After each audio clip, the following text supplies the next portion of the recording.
Hello everyone, James here doing a review of Transformers Prime Bulkhead.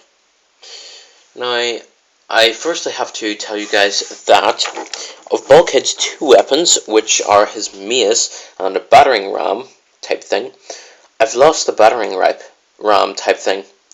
So basically, you only have the mace for this review. But for as nicely detailed as the mace itself is, the rest of this thing is totally unnecessary. I mean, if Hasbro had just gone with the idea as they did with the first edition Bulkhead, unfortunately, by the way, this is not first edition Bulkhead, just for the record. If Hasbro had gone with the idea of the first edition Bulkhead providing a mace so it could plug into his hand, that would have worked perfectly. I mean, that's mainly the idea what I had for my Optimus Prime, Unfortunately, Hasbro, other than creating the first edition of Transformers Prime, have become absolute morons for some figures in this series. So basically, the mace, despise it. I demand satisfaction. But in other terms, now we move on to Bulkhead. Now, like some figures, it all depends on how you have some parts positioned within him, but really, he rolls perfectly fine. We have his traditional green, as we've seen on the show, dark natural green, black, silver, I believe gunmetal grey for this grille, black for the bumper, I've already mentioned silver, and there's a translucent dark colour. I think it's translucent black, if there is such a thing, but there's one key disadvantage: you can see through it. For example, that little curve thing, that's Bulkhead's jaw. Curse you, Hasbro! You make good toys sometimes, yet you bring us with stupidity in some others. But in the end, I have to like this vehicle mode. It's well proportioned, it's decently accurate to the TV show, but there are some disadvantages. For example, we don't even have to look beneath it to already see robot kibble. These are the tips of the arms. These are the front of the feet. And if we do look beneath, we already see the feet, the arms, but not much else. Yeah. But in the end, this is a nice car, or pickup, or SUV. I don't know my cars. I've never seen this one before. Blah. Leave me alone. But let's get into the transformation. The first thing we need to do is, going beneath the front bumper, pull forward this little thing and just push it up, like that. Then, taking both front wheels, disconnect them, and then just pull them straight down. Then, now I might need to gain a little bit of height for this. I need something to... there we go. Okay, then taking the legs, spin them around 180, so they're facing forward. Fold this little piece down, then fold the foot forward. Okay, so same again. Fold down, fold the foot forward, and there we go. Then, taking the front bumper, fold it up, so we then have something like this. Then, taking the doors here, push in at the bottom, like this, and then pull the doors out, like so. So then, push in at the bottom, then, I just need to make a little bit of room to get out, and then just pull the door forward. Then, taking the rear wheels, taking all of this, just fold it up for its one giant flap, sort of thing. Just fold it up, like that. Then, taking this entire piece here, just fold the legs forward, so it looks like it's going straight down. Then, there's a little peg at the very top underneath the hood here, which will tap into this little slot up here. So push it in there, fold the bumper down, there's the chest. Fold the doors over it, like so, and there's the chest, all of it now. Then, going back to the back of the vehicle, pull forward these little pieces here, and then fold out the front of the hands, like so. Then, take a little panel that's in here, and then fold it out. Spin it around, so therefore, what it looks like behind is this, then fold the back of this out. This will form the shoulder pads, or the shoulder guards or whatever. So fold this up and around, and fold out from the back. Then, split the arms in two, and fold the arms forward. Spin them at this joint, just fix them up, then fold around at the elbow, and there's one arm. Fold around from the other, same again, and there we have the arms. Now, there's a little piece here that we used to peg in the mech-tech weapon of sorts, but I find that you can actually push this up and out a little bit, which still eludes me as to why, but I find that there is one function that you can do from beneath. Seeing the little plastic bit, the underside of this, if you push up from here, and then push the rest of it up the entire way, we get Bulkhead's head. Okay? Then, just taking this entire piece and using this peg to tab into this little slot here, the entire back section will peg into place. And then, if you want, you can simply just fix them up. And then, there we have Bulkhead in robot mode. Now, formally, this is a very relatively nice looking robot form.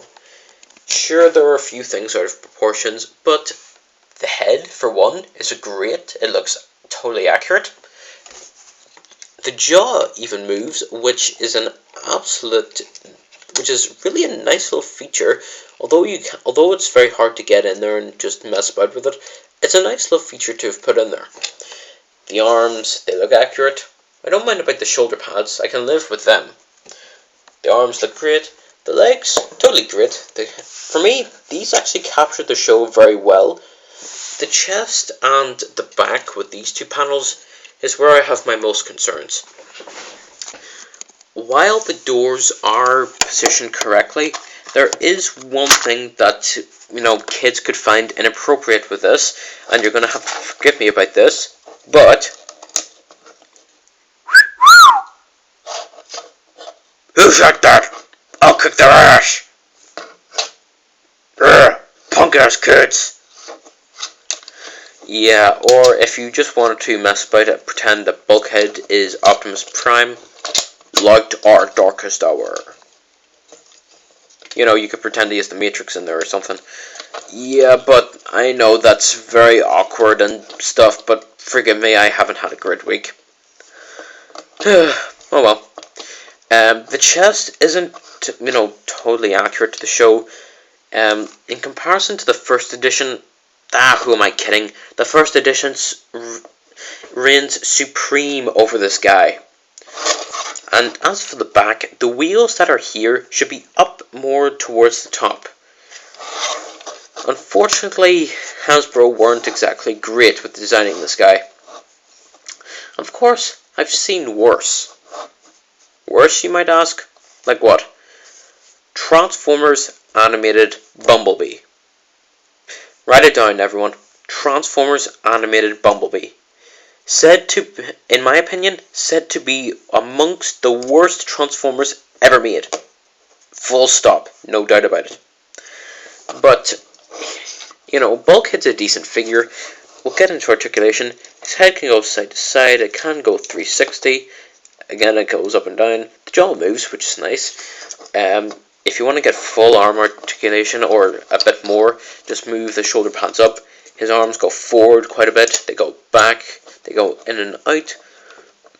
Excuse me. They pivot 360 here. They bend 90 degrees here, straight forward and back.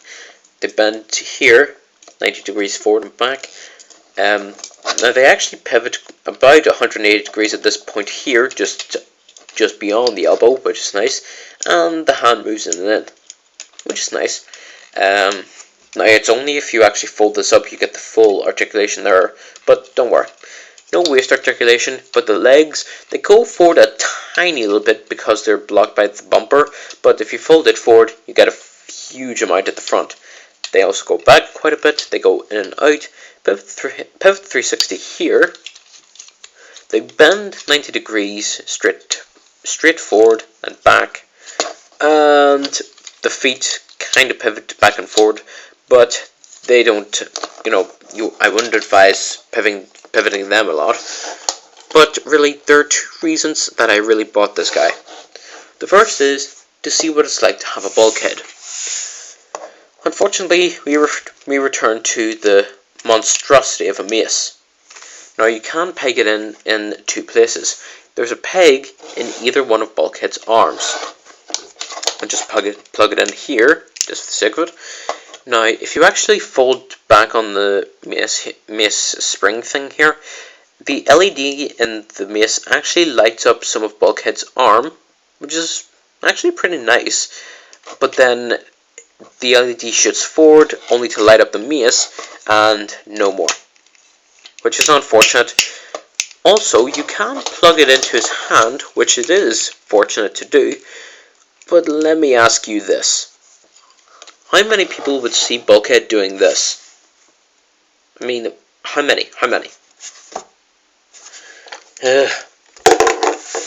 However, besides owning Bulkhead, that's not the only reason I bought this guy. Oh. Yeah, sorry, I hate dropping the camera. Let me see.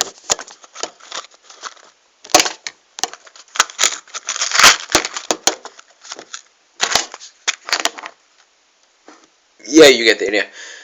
Okay. This is the real reason why I got Bulkhead.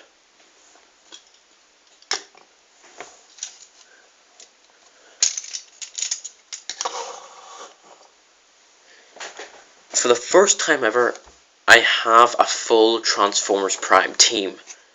Yes, I know, I don't have Cliffjumper in here. I have the RID Cliffjumper, he's in a box somewhere. I hate the figure, really, it's pathetic. And the other reason why he's not out here is because I couldn't be bothered to get him out. So don't judge me, okay? But I mean, I've never had the chance to get a full Transformers team. At last I have the opportunity, and at last it is complete.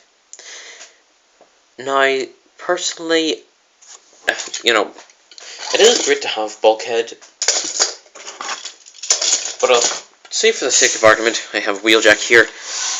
If I'm going to recommend one of the two wreckers on Transformers Prime, there is no doubt about it. Ding ding ding ding ding ding ding. That guy right there. He is all I need to point to. The guy's better in transformation, detailing, overall awesomeness. Now, I won't lie, I feel I've been a bit biased on Bulkhead in this review.